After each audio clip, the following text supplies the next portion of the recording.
মুসলমান ভাইরা রে আমার, না হয় নাই। ফেসবুক ভাইরা রে আমার, ফেসবুক বন্ধুরা রে আমার,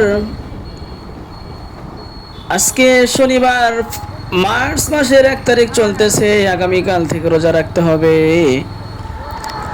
আজকে সকালে আমি খানা খেয়ে বাসায় থেকে বের হয়েছি।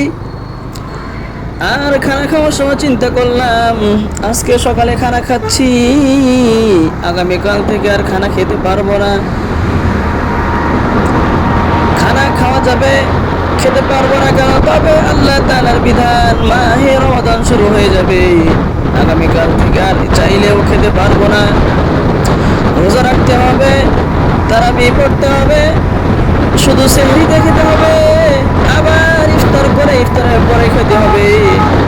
আজকে সকালে খানা খাওয়ার সময় এই কথাগুলো খুবই মিস করলাম, খুব বেশি মনে পড়লো যে আজকে হয়তো বা একটা মাসের জন্য শেষ খাবার, অর্থাৎ সকালে খানা খাচ্ছি, সকালের খাবারটা 1 মাসের জন্য হয়তো বা শেষ খাবার। আল্লাহ তাআলা যদি হায়াতে তৈবা দিয়ে থাকেন, আল্লাহ তাআলা যদি আমাদেরকে বাঁচিয়ে রাখেন, আবার হয়তো একটা মাস পরে আবার সকালে খানা খেতে পারবো। বান্দা রোজা রাখে একমাত্র আল্লাহ তাআলার জন্য। কেন? বান্দার সব শক্তি থাকা সত্ত্বেও বান্দা কখনোই রোজা ভঙ্গ করে না, দিনের বেলা খানা খায় না। বান্দার শক্তি আছে, বান্দার সামর্থ্য আছে, তারপরেও কিন্তু বান্দা খানা খায় না। কারণ হলো একমাত্র আল্লাহ তাআলার সন্তুষ্টির জন্য, আল্লাহ তাআলাকে ভয় পেয়ে, আল্লাহ তাআলার বিধান পালনার্থে রোজা রেখে থাকি, রোজা রাখি আমরা। আল্লাহ তাআলাকে যদি ভয় নাই করতাম, তাহলে ঘরের মধ্যে গিয়ে বা বিভিন্ন গোপনীয় কোনো জায়গায় গিয়ে আমরা খানা খেতে পারতাম। কিন্তু সেখানে আমরা না খেয়ে আমরা আল্লাহ তাআলার সন্তুষ্টির জন্য রোজা রেখে থাকি।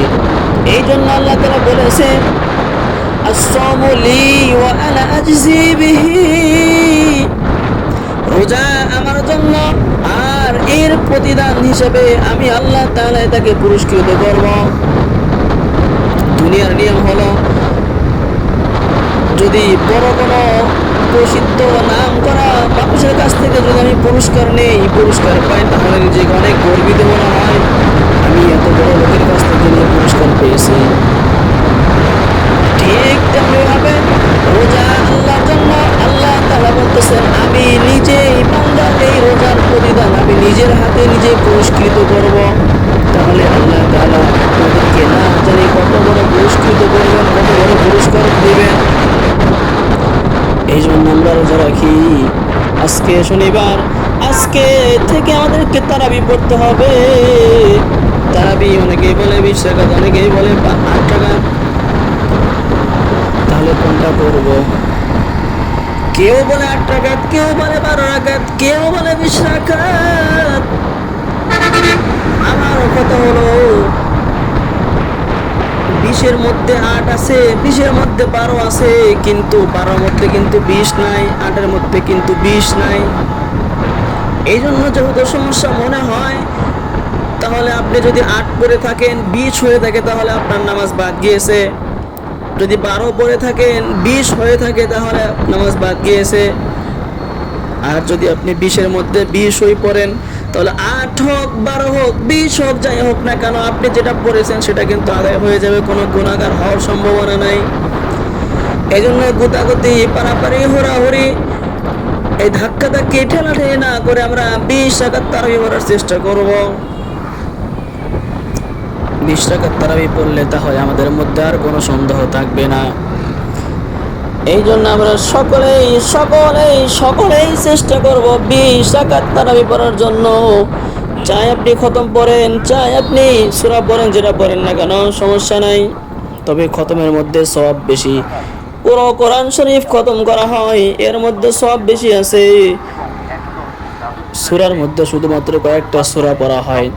এই জন্য আমরা সকলেই চেষ্টা করব যেন খতমে তারাবি পড়তে পারি, আর আল্লাহ তাআলা যে কয়েকটা রোজা দিয়েছেন সবগুলো রোজা সহি শুদ্ধভাবে আদায় করতে পারে, পালন করতে পারি।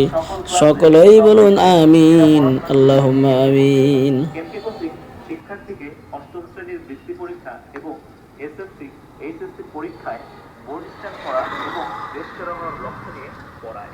এমপি কোচিং শুধু একটা